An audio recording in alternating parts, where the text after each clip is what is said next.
ਆਖਰ ਜਿਸਨੇ ਜਾਣਾ ਨਾਲ, ਸੁਣਦਾ ਨੀ ਗੁਰੂ ਦੀ ਬਾਣੀ।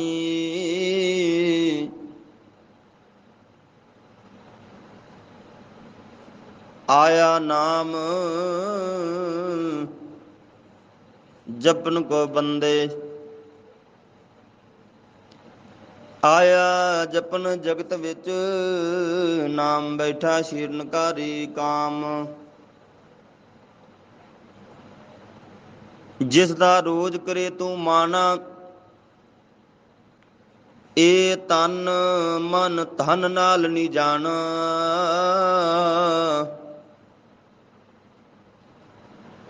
ਪੀ ਕੇ ਰੋਜ਼ ਮਧੂ ਮਸਤਾਨੇ, ਗਾਵੇ ਮਨ ਮਰਜੀ ਦੇ ਗਾਣੇ। ਚਾਰ ਦਿਵਸ ਕੇ ਉਹ ਬਣਜਾਰੇ, ਆ ਜਾ ਗੌਰ ਪਕਾਰੇ। ਆਖ ਰਿਹਾ ਜਿਸ ਮੇਰੇ ਮੇਰੇ ਚੱਲਣੇ ਨਾਲ ਨਹੀਂ ਹੈ ਤੇਰੇ। ਰਵਦਾਸਾ ਰੱਬ ਤੋਂ ਦੂਰ, ਜਿਸਮੇ ਕੂੜ ਵਸੇ ਭਰਪੂਰ। ਰਵਦਾਸਾ ਰੱਬ ਉਸ ਤੋਂ ਦੂਰ, ਜਿਸਮੇ ਕੂੜ ਵਸੇ ਭਰਪੂਰ। ਸਤਿਨਾਮ ਸ੍ਰੀ ਗੁਰੂ ਵਾਲਮੀਕ ਮਹਾਰਾਜ ਜੀਓ।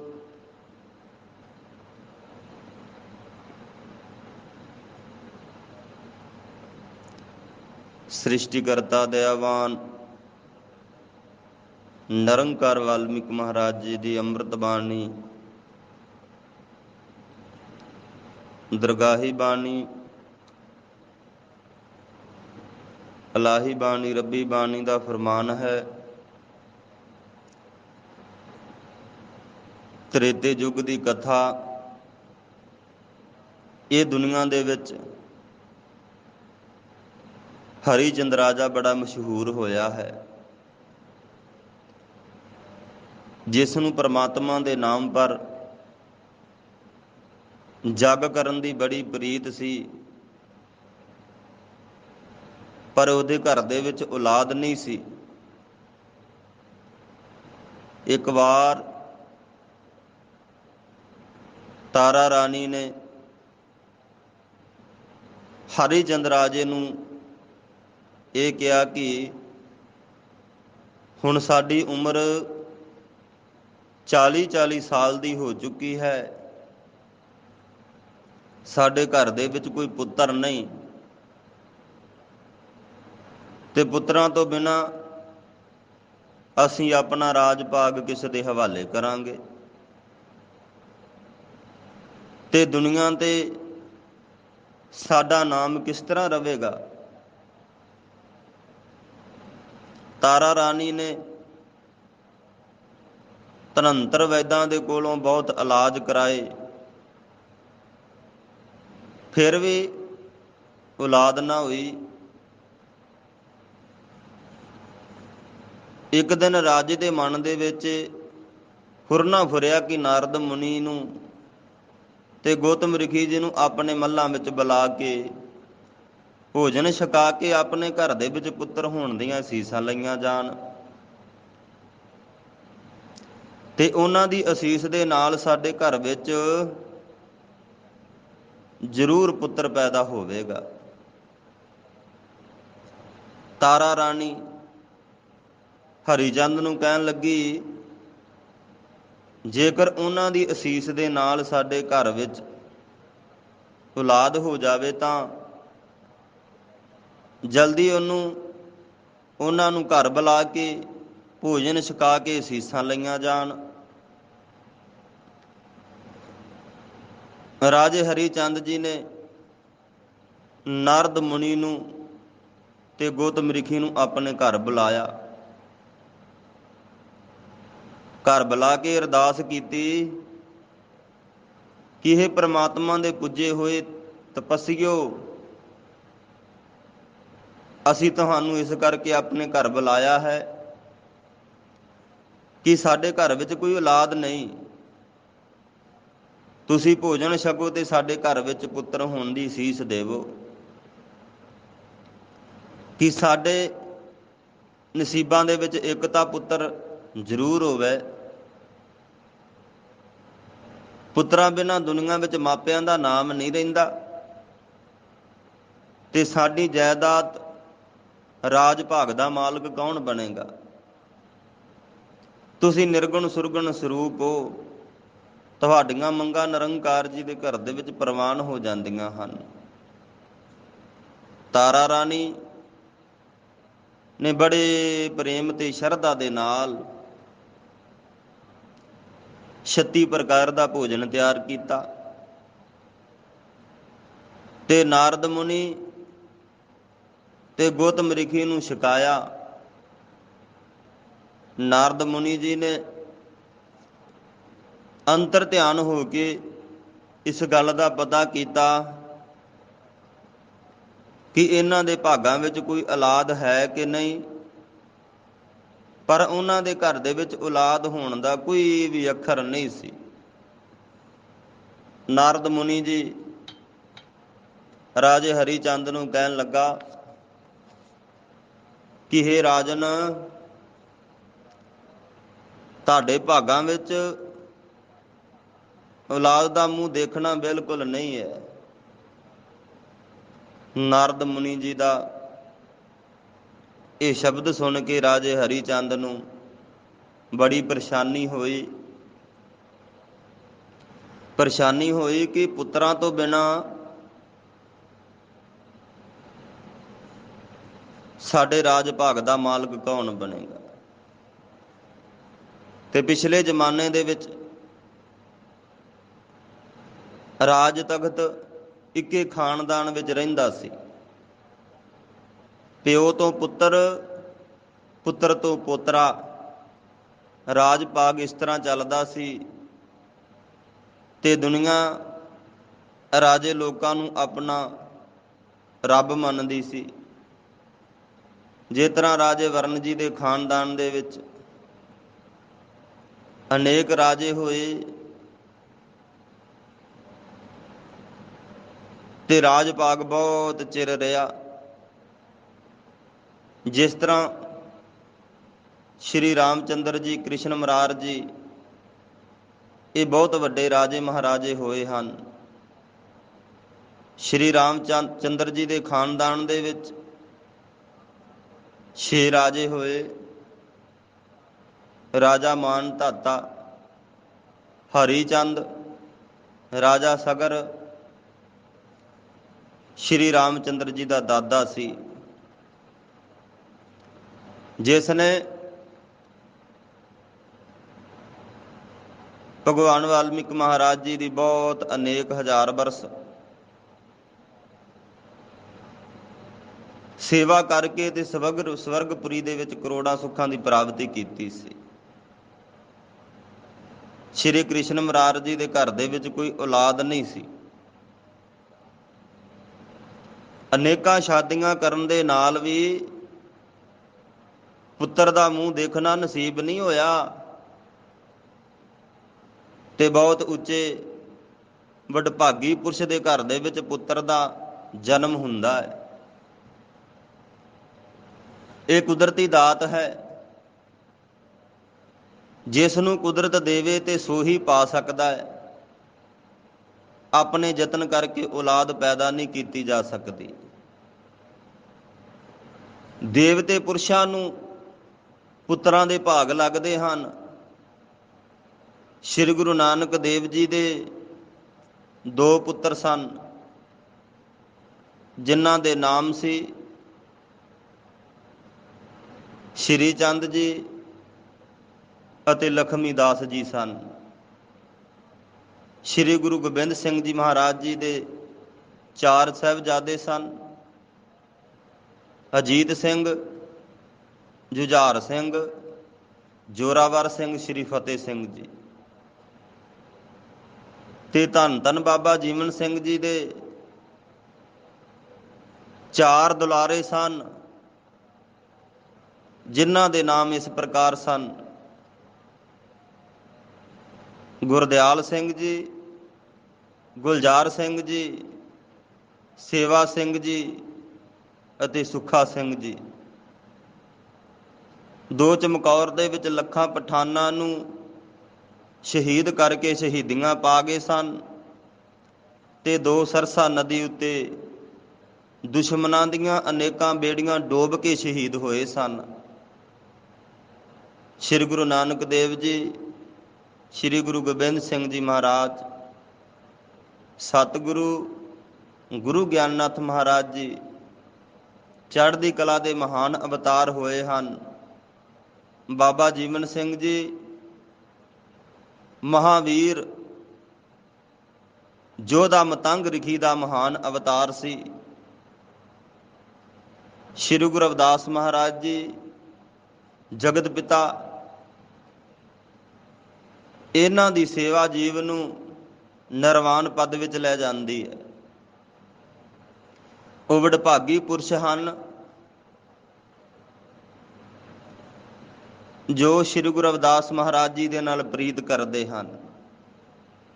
ਗੁਰੂ ਰਵਿਦਾਸ ਜੀ ਅਤੇ ਭਗਵੰਤ ਦੀ ਵਿੱਚ ਕੋਈ ਵੀ ਅੰਤਰ ਨਹੀਂ। ਇਹ ਆਪ ਹੀ ਹਰੀ ਭਗਵਾਨ ਜੀ ਹਨ।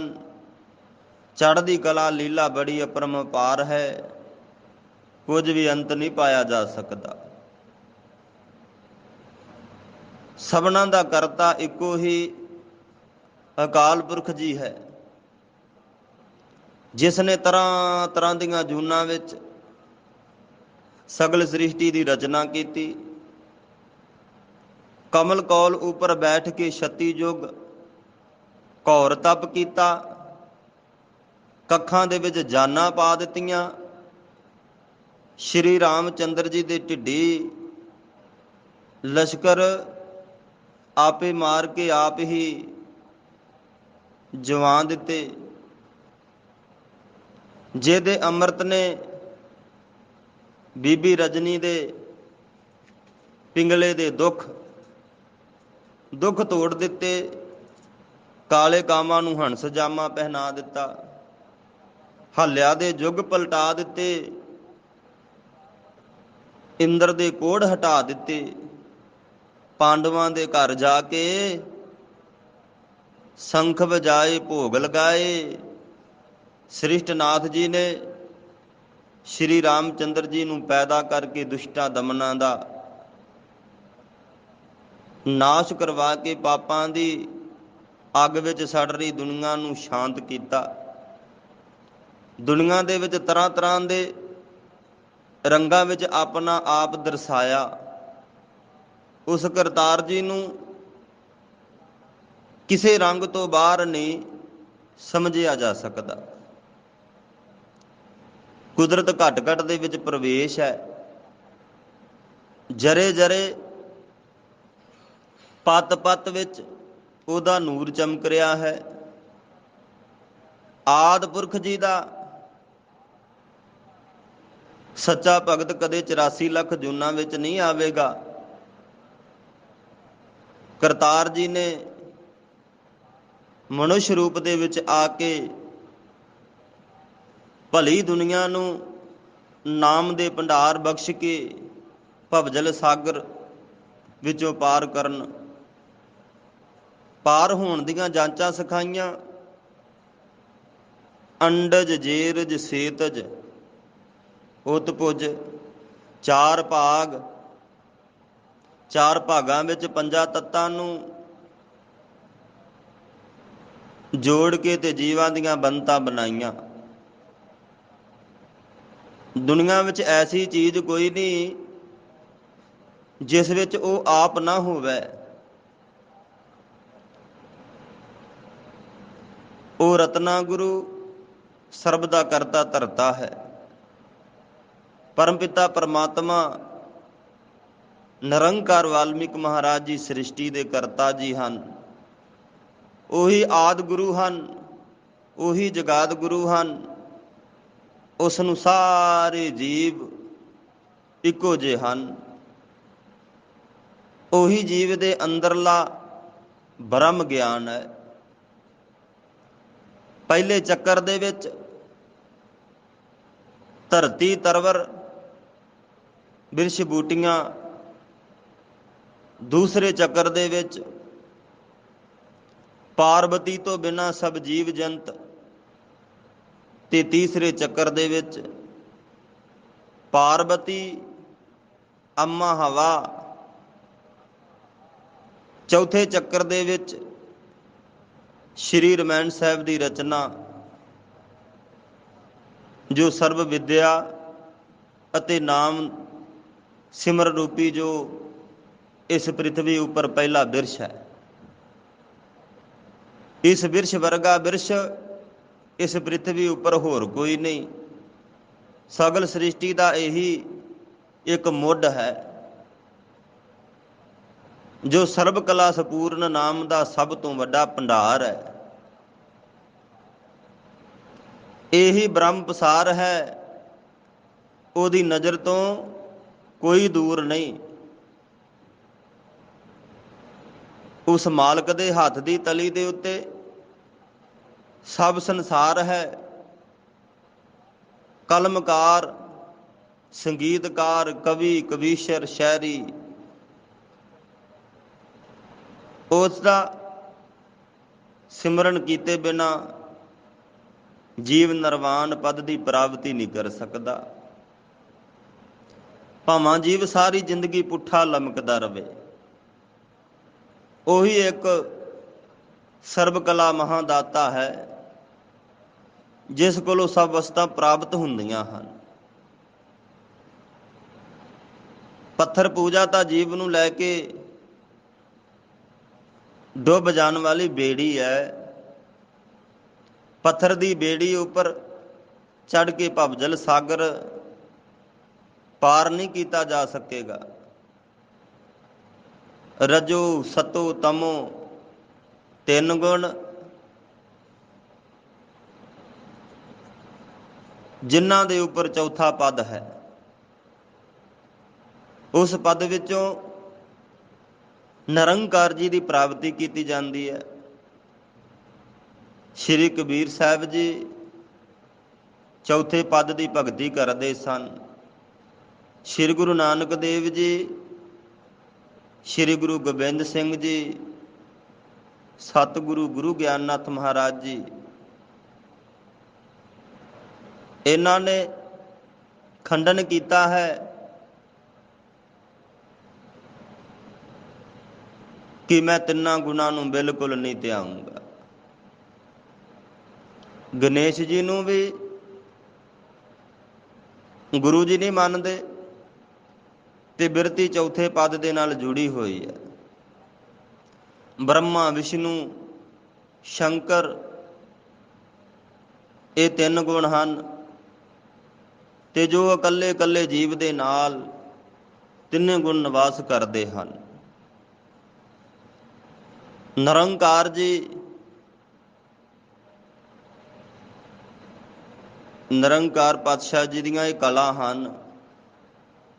ਅੰਡਜ, ਜੇਰਜ, ਸੇਤਜ, ਉਤਭੁਜ, ਰਜੋ ਸਤੋ ਤਮੋ, ਭੂਤਕਾਲ, ਵਰਤਮਾਨ, ਭਵਿੱਖਤ, ਨਿਰਗੁਣ, ਸਰਗੁਣ, ਪੰਜ ਤੱਤ, ਜਮਨਾ, ਮਰਨਾ, ਨਿਰੰਕਾਰ। ਇਹਨਾਂ 20 ਕਲਾਂ ਵਿੱਚ ਕੁਦਰਤ ਦਾ ਸਾਰਾ ਬ੍ਰਹਮ ਪਸਾਰ ਹੈ।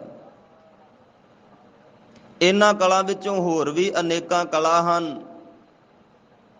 ਤੇ ਜਿਨ੍ਹਾਂ ਦਾ ਪਰਮਾਤਮਾ ਦੀ ਰਚਨਾ ਦੇ ਨਾਲ ਪੂਰਾ ਪੂਰਾ ਸੰਬੰਧ ਹੁੰਦਾ ਹੈ। ਪਰ ਕੁਦਰਤ 20 ਕਲਾਂ ਉੱਪਰ ਬਿਰਾਜਮਾਨ ਹੈ। 20 ਕਲਾਂ ਨਿਰੰਕਾਰ ਜੀ ਤੋਂ ਬਿਨਾਂ ਹੋਰ ਕਿਸੇ ਕੋਲ ਨਹੀਂ ਹੁੰਦੀਆਂ। ਸ਼੍ਰੀ ਰਾਮਚੰਦਰ ਜੀ ਵਿੱਚ 14 ਕਲਾ ਸਨ। ਸ਼੍ਰੀ ਕ੍ਰਿਸ਼ਨ ਮੁਰਾਰ ਜੀ ਦੇ ਵਿੱਚ 16 ਕਲਾ ਸਨ। ਕੁਦਰਤ ਦੇ ਬਹੁਤ ਵੱਡੇ ਅਵਤਾਰ ਦੇ ਵਿੱਚ 16 ਕਲਾ ਹੁੰਦੀਆਂ ਹਨ। ਵਿਸ਼ਨੂੰ ਜੀ 14 ਕਲਾ ਦੇ ਵਿੱਚ ਆਪਣੇ ਆਪ ਨੂੰ ਬਹੁਤ ਉੱਚੇ ਵਡਭਾਗੀ ਸਮਝਦੇ ਸਨ। ਬਰਮਾ ਦੇ ਵਿੱਚ ਵੀ 14 ਕਲਾ ਹਨ।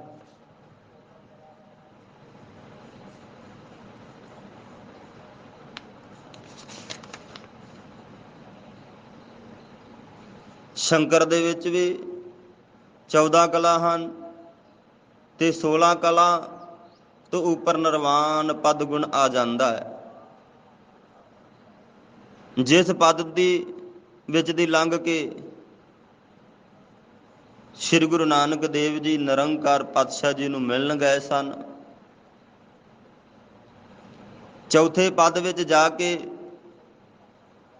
ਗੁਰਮੁਖ ਨੂੰ ਮੁਕਤੀ ਪ੍ਰਾਪਤ ਹੁੰਦੀ ਹੈ, ਜੋ ਮੁੜ ਕੇ ਵਾਰ-ਵਾਰ ਜੰਮਣ ਮਰਨ ਦਾ ਚੱਕਰ ਮੁੱਕ ਜਾਂਦਾ ਹੈ। ਚੌਥੇ ਪਦ ਤੋਂ ਥੱਲੇ ਮ੍ਰਿਤਕੂ ਦਾ ਚੱਕਰ ਚੱਲਦਾ ਰਹਿੰਦਾ ਹੈ। ਆਪਣੀ ਲੰਬੀ ਆਰਜੂ ਭੋਗ ਕੇ ਤਿੰਨੇ ਗੁਣ ਖਤਮ ਹੋ ਜਾਂਦੇ ਹਨ। ਧਰਤੀ ਵੀ ਨਾਲ ਹੀ ਗਿਰ ਜਾਂਦੀ ਹੈ। ਜਿੱਥੇ ਤਿੰਨ ਗੁਣ ਨਹੀਂ ਹੁੰਦੇ, ਉੱਥੇ ਜੀਵ ਜੰਤ ਉਤਪਤ ਨਹੀਂ ਹੋ ਸਕਦੇ। ਜੀਵਾਂ ਜਨਤਾਂ ਦੇ ਨਾਲ ਤਿੰਨਾਂ ਗੁਣਾਂ ਦਾ ਹੋਣਾ ਜ਼ਰੂਰੀ ਹੈ। ਜਿਸ ਤਰ੍ਹਾਂ ਮਲਾਹ ਤੋਂ ਬਿਨਾਂ ਬੇੜੀ ਨਹੀਂ ਚੱਲਦੀ, ਉਸੇ ਤਰ੍ਹਾਂ ਤਿੰਨਾਂ ਗੁਣਾਂ ਤੋਂ ਬਿਨਾਂ ਖਾਕੀ ਜੀਵ ਨਹੀਂ ਪੈਦਾ ਹੋ ਸਕਦਾ। ਜਿਹੜੀ ਚੀਜ਼ ਜੰਮਣ ਮਰਨ ਤੋਂ ਬਾਹਰ ਹੈ, ਉਸ ਨੂੰ ਤਿੰਨਾਂ ਗੁਣਾਂ ਦੀ ਕੋਈ ਲੋੜ ਨਹੀਂ।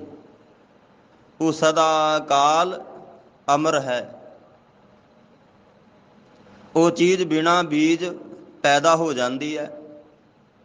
ਜਿਸ ਤਰ੍ਹਾਂ ਕੁਦਰਤ ਦਾ ਕੋਈ ਬੀਜ ਨਹੀਂ, ਆਪ ਆਪੇ ਨੂੰ ਪ੍ਰਗਟ ਕੀਤਾ ਹੈ। ਜਿਸ ਚੀਜ਼ ਨੇ ਆਪਣੇ ਆਪ ਪ੍ਰਗਟ ਹੋਣਾ ਹੈ, ਉਸ ਨੂੰ ਮਾਤਾ ਪਿਤਾ ਦੀ ਕੋਈ ਲੋੜ ਨਹੀਂ। ਜਿਸ ਨੇ ਮਰਨਾ ਹੀ ਨਹੀਂ, ਉਸ ਨੂੰ ਸ਼ੰਕਰ ਜਿਹਦਾ ਤਮੋ ਗੁਣ ਨਹੀਂ ਚਾਹੀਦਾ। ਜਿਸ ਨੇ ਆਪਣੇ ਆਪ ਪ੍ਰਗਟ ਹੋਣਾ, ਉਸ ਨੂੰ ਤਿੰਨਾਂ ਗੁਣਾਂ ਦੀ ਕੋਈ ਜ਼ਰੂਰਤ ਨਹੀਂ। ਕੁਦਰਤ ਆਪਣੀ ਪਾਲਣਾ ਆਪ ਕਰਦੀ ਹੈ, ਉਥੇ ਵਿਸ਼ਨੂੰ ਦੀ ਕੋਈ ਲੋੜ ਨਹੀਂ। ਚੌਥਾ ਪਦ ਸਭਨਾ ਗੁਣਾਂ ਤੋਂ ਉੱਪਰ ਹੈ। ਪਹਿਲੀ ਚੁੱਭੀ ਦੇ ਵਿੱਚ ਰੇਤਾ ਰੋੜ ਮਿਲਦੇ ਹਨ, ਦੂਸਰੀ ਚੁੱਭੀ ਦੇ ਵਿੱਚ ਛੋਟੇ ਛੋਟੇ ਘੋਗੇ ਮਿਲਦੇ ਹਨ, ਤੇ ਤੀਸਰੀ ਚੁੱਭੀ ਵਿੱਚ ਵੱਡੇ ਵੱਡੇ ਸੰਖ ਮਿਲਦੇ ਹਨ। ਚੌਥੀ ਚੁੱਭੀ ਦੇ ਵਿੱਚ ਚਾਂਦੀ ਸੋਨਾ ਹੀਰੇ ਮੋਤੀ ਰਤਨ ਮਿਲਦੇ ਹਨ।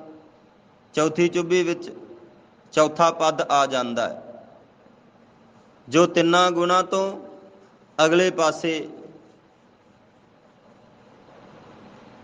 ਤਿੰਨਾਂ ਗੁਣਾਂ ਵਿੱਚ ਰਹਿ ਕੇ ਜੀਵ ਦੀਆਂ ਸਭ ਖਵਾਇਸ਼ਾਂ ਪੂਰੀਆਂ ਨਹੀਂ ਹੋ ਸਕਦੀਆਂ। ਨਿਰਵਾਨ ਪਦ ਵਿੱਚ ਜਾ ਕੇ ਹੀ ਸਰਬ ਸੁੱਖਾਂ ਦੀ ਪ੍ਰਾਪਤੀ ਹੋਵੇਗੀ, ਮੁਕਤੀ ਮੋਖ ਮਿਲੇਗੀ, ਸਭ ਇੱਛਾ ਪੂਰਨ ਤੇ ਫਲ ਹਾਸਲ ਹੋਣਗੇ। ਜਿੰਨਾ ਚਿਰ ਨਿਰਵਾਨ ਪਦ ਦੀ ਪ੍ਰਾਪਤੀ ਨਹੀਂ ਹੁੰਦੀ, ਤੇ ਉਹਨਾਂ ਚਿਰ ਜੀਵ ਦਾ 10ਵਾਂ ਦਵਾਰ ਨਹੀਂ ਖੁੱਲ ਸਕੇਗਾ। ਨਿਰਵਾਨ ਪਦ ਵਾਸਤੇ ਬਹੁਤ ਘੋਰ ਤਪ ਕਰਨਾ ਪੈਂਦਾ ਹੈ। ਚੌਥੇ ਪਦ ਵਿੱਚ ਜਾਣਾ ਬੜਾ ਕਠਿਨ ਤੋਂ ਕਠਿਨ ਯੋਗ ਹੈ। ਹਰੀ ਦੀ ਭਗਤੀ ਕਰਕੇ ਭਗਤ ਜਦੋਂ ਹਰੀ ਬਣ ਜਾਵੇਗਾ, ਫਿਰ ਚੌਥਾ ਪਦ ਮਿਲੇਗਾ। ਕਾਮ ਕ੍ਰੋਧ ਲੋਭ ਮੋਹ ਹੰਕਾਰ ਹਉਮੈ ਦੁਬਤਾ ਦੁਈ ਦਵੈਤ, ਇਹ ਮਨ ਵਿੱਚੋਂ ਬਾਹਰ ਕੱਢ ਕੇ ਹੀ ਪਰਮਾਤਮਾ ਨੂੰ ਮਿਲਿਆ ਜਾ ਸਕੇਗਾ। ਸ੍ਰੀ ਗੁਰੂ ਨਾਨਕ ਦੇਵ ਜੀ ਦੇ ਵਾਂਗਰ ਆਪਣੇ ਆਪ ਨੂੰ ਬਹੁਤ ਜਾ ਸਤੀ ਨੀਵਾਂ ਸਮਝਣਾ ਪਵੇਗਾ। ਇੱਕ ਮਿਆਨ ਦੇ ਵਿੱਚ ਦੋ ਤਲਵਾਰਾਂ ਨਹੀਂ ਪੈਣੀਆਂ। ਜਿੱਥੇ ਮੈਂ ਵਸਦੀ ਹੈ, ਉਥੇ ਤੂੰ ਚਿੜੀਆ ਨਹੀਂ ਵਸੇਗੀ। ਮੈਂ ਸ਼ਬਦ ਹਉਮੈ ਦਾ ਕੁੰਡ ਹੈ, ਜਿਸ ਕੁੰਡ ਦੇ ਵਿੱਚ ਹਰ ਵਕਤ ਅਗਨੀ ਦੇ ਭਾਂਬੜ ਮੱਚਦੇ ਰਹਿੰਦੇ ਹਨ।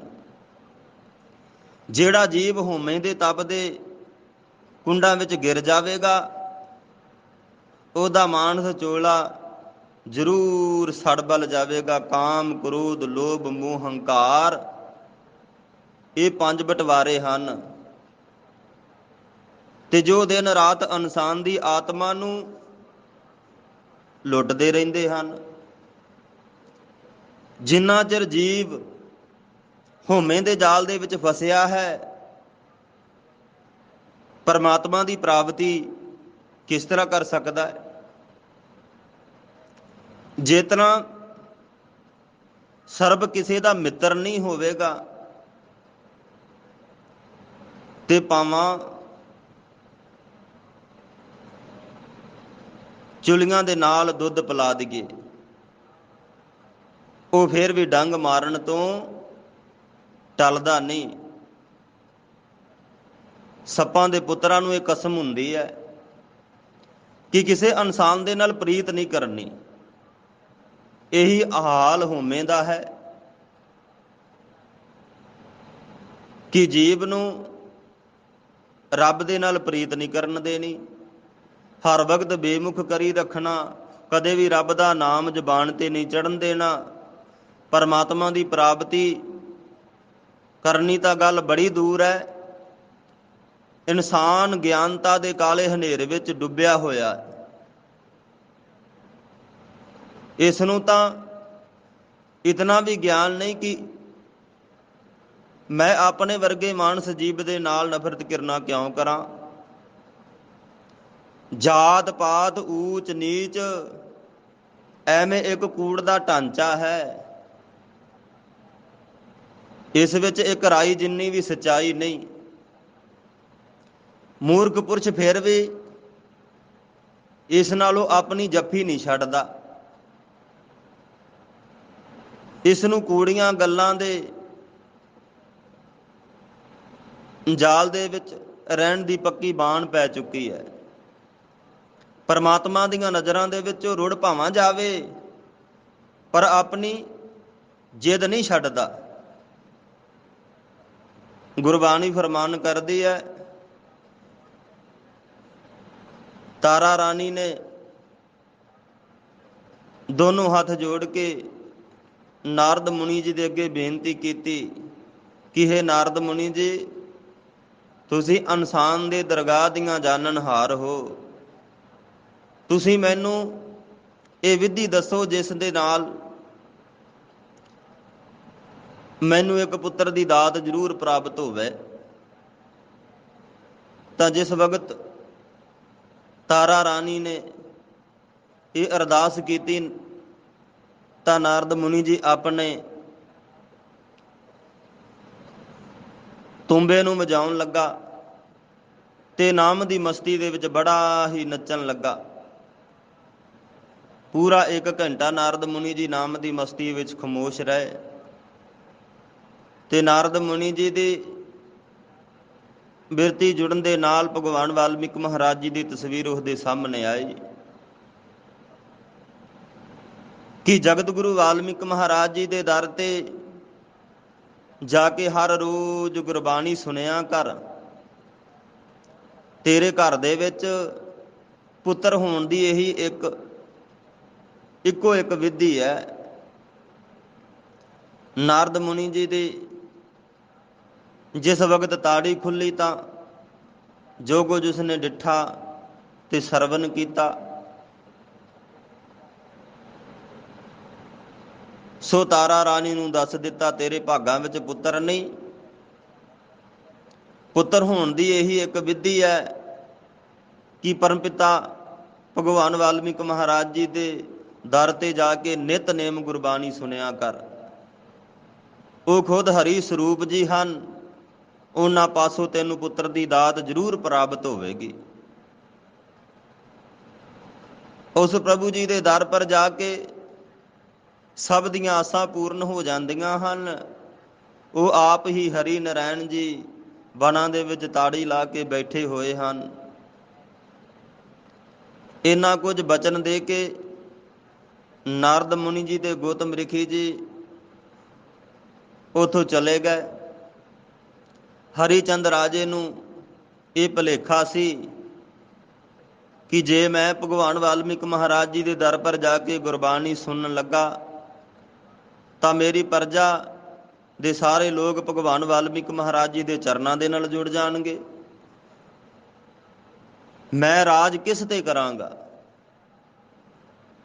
ਰਾਜੇ ਹਰੀ ਚੰਦ ਨੂੰ ਆਪਣੇ ਰਾਜ ਭਾਗ ਦਾ ਲੋਭ ਲਾਲਚ ਪਰਮਾਤਮਾ ਦੇ ਵੱਲੋਂ ਬੇਮੁਖ ਕਰੀ ਜਾ ਰਿਹਾ ਸੀ। ਜਿਸ ਪੁਰਸ਼ ਨੂੰ ਨਾ ਤਾਰਨਾ ਹੋਵੇ ਉਸ ਨੂੰ ਪਰਮਾਤਮਾ ਆਪਣੀ ਭਗਤੀ ਨਹੀਂ ਲਾਉਂਦਾ। ਇਨਸਾਨ ਕਈ ਵਾਰ ਕਾਮ ਕ੍ਰੋਧ ਲੋਭ ਮੋਹ ਹੰਕਾਰ ਇਹਨਾਂ ਪੰਜਾਂ ਡਾਕੂਆਂ ਦੇ ਫੰਦੇ ਵਿੱਚ ਫਸ ਕੇ ਉਹ ਸਗਲ ਸ੍ਰਿਸ਼ਟੀ ਦੇ ਕਰਤਾ ਧਰਤਾ ਜੀ ਨੂੰ ਭੁੱਲ ਬੈਠਦਾ ਹੈ। ਜਿਸ ਤਰ੍ਹਾਂ ਖੋਤੇ ਉੱਪਰ ਅੰਮ੍ਰਿਤ ਲੱਦ ਦਈਏ ਤੇ ਉਸ ਢੌਰ ਜਾਨਵਰ ਨੂੰ ਕੋਈ ਵੀ ਸਾਰ ਨਹੀਂ ਹੁੰਦੀ ਕਿ ਮੇਰੇ ਉੱਪਰ ਅੰਮ੍ਰਿਤ ਹੈ, ਤੇ ਜਿਸ ਨੂੰ ਦੇਵਤੇ ਲੋਕ ਵੀ ਛੇਤੀ ਕੀਤੇ ਪ੍ਰਾਪਤ ਨਹੀਂ ਕਰ ਸਕਦੇ। ਇਸ ਤਰ੍ਹਾਂ ਅਸਲੀ ਰਸਤੇ ਤੋਂ ਭੁੱਲੇ ਹੋਏ ਰਾਹੀ ਨੂੰ ਇਹ ਵੀ ਬੁੱਧੀ ਨਹੀਂ ਰਹਿੰਦੀ ਕਿ ਆਪਣੇ ਪਿੰਡ ਜਾਣ ਨੂੰ ਮੈਂ ਕਿਹੜਾ ਰਸਤਾ ਫੜਾਂ। ਉਸ ਨੂੰ ਉਲਟ ਚੱਕਰ ਦੇ ਵਿੱਚ ਪਏ ਹੋਏ ਨੂੰ ਕੋਈ ਪਤਾ ਨਹੀਂ ਲੱਗਦਾ ਕਿ ਅਸਲੀ ਕਿਹੜਾ ਹੈ ਤੇ ਨਕਲੀ ਕਿਹੜਾ ਹੈ। ਜ਼ਹਿਰ ਨੂੰ ਅੰਮ੍ਰਿਤ ਸਮਝਦਾ ਦੁੱਖਾਂ ਦੀ 84 ਵਾਲੀ ਗਾਰ ਵਿੱਚ ਜਾ ਡਿੱਗਦਾ ਹੈ। ਇਸ ਹਉਮੈ ਨੇ ਵੱਡੇ ਵੱਡੇ ਰਾਜੇ ਮਹਾਰਾਜੇ ਲੋਕਾਂ ਨੂੰ ਲੁੱਟ ਲਿਆ। ਇਨਸਾਨ ਦੀ ਮੱਤ ਮਾਰ ਕੇ ਮਾਰਗ ਨਾਲੋਂ ਤੋੜ ਕੇ ਕੁਮਾਰਗ ਨਾਲ ਜੋੜ ਦਿੱਤੀ। ਜੋ ਇਨਸਾਨ ਦੇ ਮਨ ਦੇ ਵਿੱਚ ਤਰ੍ਹਾਂ ਤਰ੍ਹਾਂ ਦੀ ਮੈਲ ਹੈ, ਇਹ ਸਭ ਹਉਮੈ ਹੈ। ਪੁੱਤਰ ਦੇ ਪੈਦਾ ਹੋਣ ਦੀ ਪਿਤਾ ਦੇ ਨਾਲੋਂ ਮਾਤਾ ਦੇ ਮਨ ਦੇ ਵਿੱਚ ਜਾ ਸਤੀ ਖਿੱਚ ਹੁੰਦੀ ਹੈ। ਜਿਸ ਤਰ੍ਹਾਂ ਚੁੱਲ੍ਹਾ ਅੱਗ ਦੇ ਨਾਲ ਨਹੀਂ ਰੱਜਦਾ, ਇਸੇ ਤਰ੍ਹਾਂ ਮਾਤਾ ਪੁੱਤਰਾਂ ਦੇ ਨਾਲ ਨਹੀਂ ਰੱਜਦੀ। ਘਰ ਦੇ ਵਿੱਚ ਔਲਾਦ ਪੈਦਾ ਕਰਨ ਦੀ ਪਿਤਾ ਦੇ ਨਾਲੋਂ ਮਾਤਾ ਦੀ ਕੁਰਬਾਨੀ ਬਹੁਤ ਵੱਡੀ ਹੁੰਦੀ ਹੈ। ਜਦੋਂ ਹਰੀ ਚੰਦ ਨੇ ਨਾਰਦ ਮੁਨੀ ਦੇ ਬਚਨਾਂ ਦੀ ਕੋਈ ਵੀ ਪਰਵਾਹ ਨਾ ਕੀਤੀ ਤਾਂ ਤਾਰਾ ਰਾਣੀ ਨੂੰ ਹਰ ਵਕਤ ਇਹੀ ਚਿੰਤਾ ਲੱਗੀ ਰਹਿੰਦੀ ਸੀ ਕਿ ਸਾਡੇ ਘਰ ਵਿੱਚ ਪੁੱਤਰ ਪੈਦਾ ਜ਼ਰੂਰ ਹੋਵੇ, ਸਾਡੇ ਘਰ ਵਿੱਚ ਪੁੱਤਰ ਪੈਦਾ ਜ਼ਰੂਰ ਹੋਵੇ, ਭਾਵੇਂ ਕੋਈ ਵੀ ਉਪਾਅ ਕਰਨਾ ਪਵੇ। ਜਿਸ ਵਕਤ ਰਾਣੀ ਨੂੰ ਇਹ ਮਹਿਸੂਸ ਹੋਇਆ ਕਿ ਰਾਜਾ ਹਰੀ ਚੰਦ ਆਪਣੇ ਰਾਜ ਭਾਗ ਦੇ ਅਗਮਾਨ ਦੇ ਵਿੱਚ ਹੈ, ਇਹ ਭਗਵਾਨ ਵਾਲਮੀਕ ਮਹਾਰਾਜ ਜੀ ਦੇ ਦਰ ਪਰ ਜਾ ਕੇ ਗੁਰਬਾਣੀ ਸੁਣਨੀ ਘੱਟ ਹੀ ਪਸੰਦ ਕਰਦਾ ਹੈ। ਇਹ ਨਹੀਂ ਚਾਹੁੰਦਾ ਕਿ ਇਸ ਉਪਾਅ ਦੇ ਨਾਲ ਸਾਡੇ ਘਰ ਵਿੱਚ ਪੁੱਤਰ ਹੋਵੇ। ਤਾਰਾ ਰਾਣੀ ਰਾਜੇ ਹਰੀ ਚੰਦ ਤੋਂ ਚੋਰੀ ਜਾ ਕੇ ਪਰਮਪਿਤਾ ਪਰਮਾਤਮਾ ਨਿਰੰਕਾਰ ਵਾਲਮੀਕ ਮਹਾਰਾਜ ਜੀ ਦੇ ਦਰ ਤੇ ਜਾ ਕੇ ਗੁਰਬਾਣੀ ਨਿਤਨੇਮ ਸੁਣਿਆ ਕਰਦੀ ਸੀ ਤੇ ਭਗਵਾਨ ਵਾਲਮੀਕ ਮਹਾਰਾਜ ਜੀ ਦੇ ਪਵਿੱਤਰ ਚਰਨ ਆਪਣੇ ਕੇਸਾਂ ਦੇ ਨਾਲ ਝਾੜਦੀ ਸੀ। ਪਾਣੀ ਢੋਂਦੀ ਤੇ ਪੱਖਾ ਝੱਲ ਕੇ ਤਰ੍ਹਾਂ ਤਰ੍ਹਾਂ ਦੀ ਸੇਵਾ ਦੇ ਵਿੱਚ ਹਾਜ਼ਰ ਰਹਿੰਦੀ ਸੀ। ਲੰਗਰ ਦੇ ਵਿੱਚ ਦਿਲ ਲਾ ਕੇ ਬੇਅੰਤ ਸੇਵਾ ਕਰਦੀ ਸੀ। ਨਾ ਅੱਕਦੀ ਤੇ ਨਾ ਕਦੇ ਥੱਕਦੀ ਸੀ।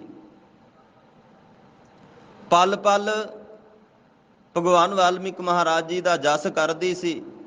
ਸਾਹ ਸਾਹ ਦੇ ਨਾਲ ਰਾਣੀ ਗੁਰੂ ਗੁਰਦੇਵ ਜੀ ਨੂੰ ਧੰਨ ਹੈ ਗੁਰਦੇਵ, ਧੰਨ ਹੈ ਤੂੰ ਗੁਰਦੇਵ ਕਹਿੰਦੇ। ਭਗਵਾਨ ਜੀ ਦਾ ਜਸ ਕਰਦੀ ਸੀ। ਪਰਮ ਪਿਤਾ ਪਰਮਾਤਮਾ ਭਗਵਾਨ ਵਾਲਮੀਕ ਮਹਾਰਾਜ ਜੀ ਵੀ ਤਾਰਾ ਰਾਣੀ ਦੀ ਸੇਵਾ ਤੋਂ ਬੜੇ ਆਨੰਦ ਹੋ ਰਹੇ ਸਨ। ਇੱਕ ਦਿਨ ਕਰਤਾਰ ਜੀ ਦਾ ਦਰਬਾਰ ਲੱਗਾ ਹੋਇਆ ਸੀ। ਦਰਬਾਰ ਦੇ ਵਿੱਚ ਬੜੇ ਵੱਡੇ ਵੱਡੇ ਮਹਾਮੁਨੀ ਰਿਖੀ ਲੋਕ ਬੈਠੇ ਅਮਰ ਕਥਾ ਸੁਣ ਰਹੇ ਸਨ। ਇੰਦਰ ਵਰਨ ਕੁੰਬੇਰ ਸ਼ੇਸ਼ ਗਣੇਸ਼ ਬ੍ਰਹਮਾ ਵਿਸ਼ਨੂੰ ਸ਼ੰਕਰ ਰਾਜਾ ਵਿਸ਼ਵਾਮਿੱਤਰ ਮੁਨੀ ਵਸਿਸ਼ਟ ਅਮਰ ਕਥਾ ਨੂੰ ਅੰਮ੍ਰਿਤ ਕਰਕੇ ਪੀ ਰਹੇ ਹਨ। ਤਾਰਾ ਰਾਣੀ ਸੱਚੇ ਸਤਿਗੁਰੂ ਜੀ ਹਰੀ ਨਾਰਾਇਣ ਜੀ ਅੱਗੇ ਬੜੇ ਪ੍ਰੇਮ ਸਤਿਕਾਰ ਦੇ ਨਾਲ ਖੜੋ ਕੇ ਆਪਣੇ ਘਰ ਦੇ ਵਿੱਚ ਪੁੱਤਰ ਪੈਦਾ ਹੋਣ ਦੀ ਹੱਥ ਜੋੜ ਕੇ ਅਰਦਾਸ ਕਰਦੀ ਹੈ ਕਿ ਦੀਨਾ ਬੰਧੂ ਜੀ, ਸ੍ਰਿਸ਼ਟਨਾਥ ਜੀ ਆਪਣੀ ਭਗਤਨੀ ਦੀ ਅਰਦਾਸ ਨੂੰ ਸਵੀਕਾਰ ਕਰਦੇ ਹਨ। ਭਗਵਾਨ ਵਾਲਮੀਕ ਮਹਾਰਾਜ ਜੀ ਦੁਨੀਆ ਨੂੰ ਤਾਰਨ ਦੇ ਲਈ ਇੱਥੇ ਆਏ ਹਨ। ਅੰਮ੍ਰਿਤ ਬਾਣੀ ਦਾ ਫਰਮਾਨ ਹੈ, ਦੀਪਕ ਸ਼ਲੋਕ ਪੁੱਤਰਾ ਬਾਜਨ ਜਗ ਤੇ ਨਾਮ ਰਹਿੰਦਾ, ਅੱਖਾਂ ਬਾਜਨਾ ਦਿਸੇ ਜਹਾਨ ਪਾਈ,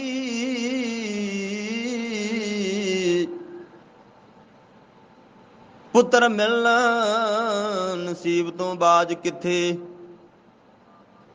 ਪਾਵਾਂ ਸੈਂਕੜੇ ਹੋਣ ਸੁਲਤਾਨ ਭਾਈ,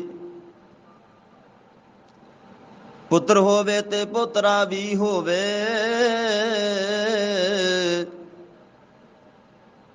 ਅੱਗੇ ਚੱਲਦੀ ਫੇਰ ਸੰਤਾਨ ਪਾਈ, ਬਿਨਾਂ ਬੱਚਿਆਂ ਤੋਂ ਮਾਪਿਓ ਹੁੰਦੇ, ਹੁੰਦਾ ਸੁਣਨਾ ਜਿਵੇਂ ਮਕਾਨ ਭਾਈ, ਜਗ੍ਹਾ ਹੋਂਦੀ ਮੜੀ ਮਸਾਨ ਵਰਗੀ, ਜਿੱਥੇ ਖੇਡਦਾ ਨੀਂਦ ਦਾਨ ਪਾਈ, ਗਿਲਦਾਸ ਔਲਾਦ ਦੇ ਨਾਲ ਹੁੰਦੀ, ਉੱਚੀ ਮਾਪਿਆਂ ਦੀ ਸ਼ਾਨ ਮਾਨ ਭਾਈ, ਜਗ੍ਹਾ ਹੋਂਦੀ ਮੜੀ ਮਸਾਨ ਵਰਗੀ, ਜਿੱਥੇ ਖੇਡਦਾ ਨੀਨ ਦਾਨ ਪਾਈ,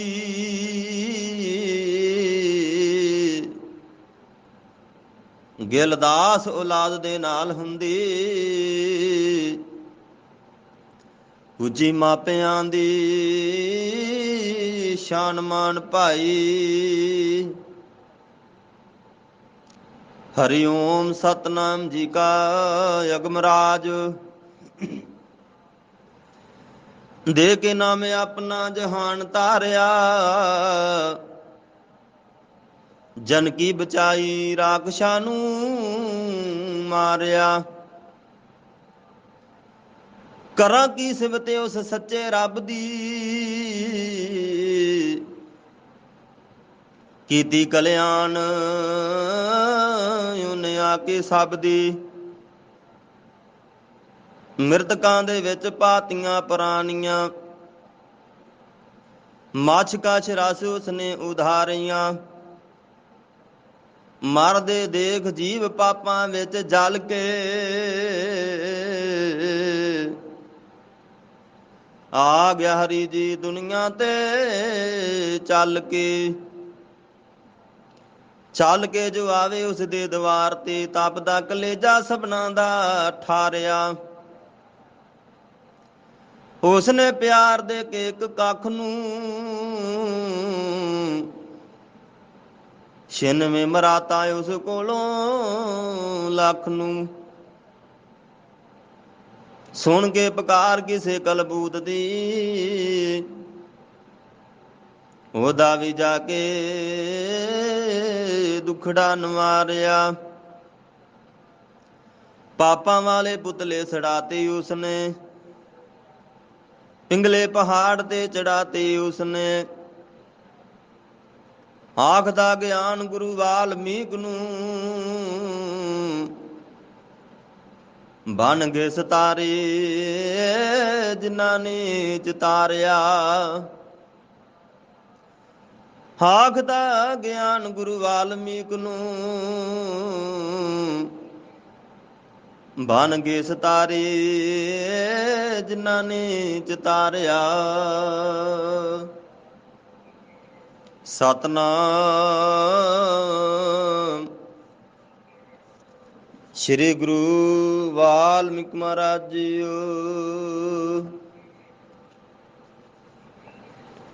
ਜੋ ਬੋਲੇ ਸੋ ਨਿਰਭੈ।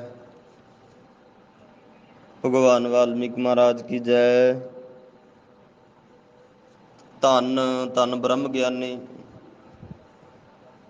ਸੰਤ ਗੁਰੂ ਗੁਰਦੇਵ ਸਿੰਘ ਮਹਾਰਾਜ ਕੀ ਜੈ। ਗੱਦੀ ਤੇ ਬਿਰਾਜਮਾਨ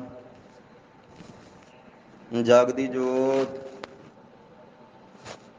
ਧੰਨ ਧੰਨ ਸਾਹਿਬ ਸ੍ਰੀ ਗੁਰੂ ਹਰਿਮੰਦਰ ਸਾਹਿਬ ਮਹਾਰਾਜ ਕੀ ਜੈ। ਜੋ ਬੋਲੇ ਸੋ ਨਿਰਭੈ। ਗੁਰੂ ਵਾਲਮੀਕ ਮਹਾਰਾਜ ਕੀ ਜੈ। ਜਪ ਲੋ ਧੰਨ ਗੁਰੂ ਵਾਲਮੀਕ ਜੀ।